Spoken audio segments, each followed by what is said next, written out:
छत्रपतीच्या महाराष्ट्राचा अवमान केलाय। एक दिवसाचा कायदा बदलला पाहिजे आणि याला सुयांनी टोचून टोचून टोचून टोचून आम्ही देशातल्या त्या साऱ्या बंधू बाबांना सांगितलं पाहिजे, याद रखो तुम्हारी मौत पक्की है।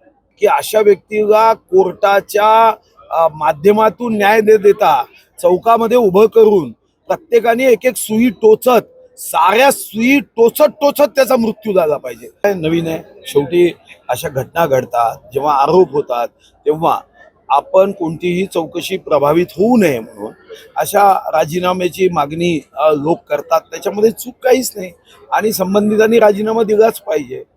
हा, त्यांना जर वाटेल की याची चौकशी योग्य पद्धतीने व्हावी ती योग्य पद्धतीने होईल, पण हे प्रकरण किती गंभीर आहे म्हणजे खरं तर कायद्याच्या चौकटीतच गुन्हेगाराला शिक्षा झाली पाहिजे, हे कायद्यावर विश्वास असणारा मी एक नागरिक आहे।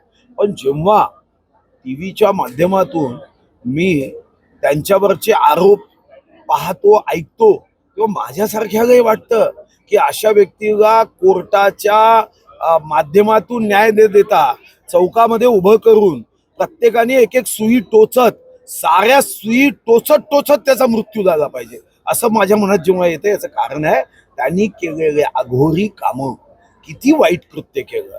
तुम्ही एक क्षण मनात आणा की कुठं चालला देश।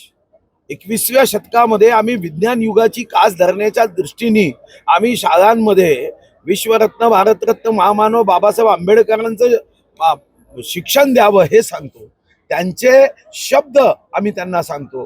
क्रांतिज्योती सावित्रीबाई फुले असेल, शाहू महाराज असेल, क्रांतीसूर्य महात्मा ज्योतिराव फुले असेल, या महाराष्ट्रामध्ये असे भोंदू बाबा हे समाजालाच त्रास देत नाही तर आमच्या धर्माला सुद्धा बदनाम करतात। आणि म्हणून माझ्यासारख्या कायद्याने चालण्याचा नेहमीच विचार करणाऱ्याला वाटतं की एक दिवसासाठी कायदा बदलला पाहिजे।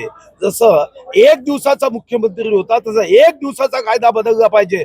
नो कोर्ट, नो चार्जशीट, चौकात उभं करून सुयांनी टोचलं पाहिजे। अहो काय तुम्ही विटंबना लावली।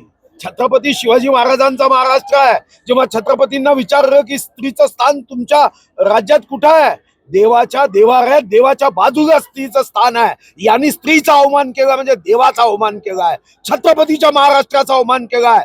एक दिवसाचा कायदा बदलला पाहिजे आणि याला सुयांनी टोचून टोचून टोचून टोचून आम्ही देशातल्या त्या साऱ्या बंधू बाबांना सांगितलं पाहिजे, याद रखो तुम्हारी मौत पक्की है। एबीपी माझा, उघडा डोळे बघा नीट।